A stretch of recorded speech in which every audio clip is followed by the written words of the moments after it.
आजची परिस्थिती आपल्याला माहित आहे.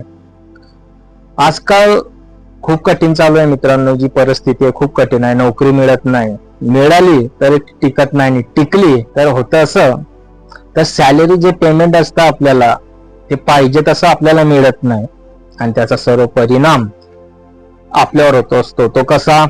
महागाई एवढी वाढली आहे. नाश्ता करायला सुद्धा बसलो मित्रांनो कुठं तर 5-50 रुपये कधी जातात आपल्याला त्या गोष्टीची म्हणजे लक्षात कधी येतात जेव्हा आता सॅलरी येते, आपल्याला काही आपल्याला मन होतं की बाबा चला वडापाव वगैरे काहीतरी आपण खाल्लं पाहिजे आणि त्या टायमाला जर 50 रुपये आपल्याला काय वाटत नाही, इझिली जातात. मग ह्या गोष्टीचा विचार झाला पाहिजे की काहीतरी शिका, स्वतःसाठी शिका. मोबाईल स्क्रोल जास्त करू नका.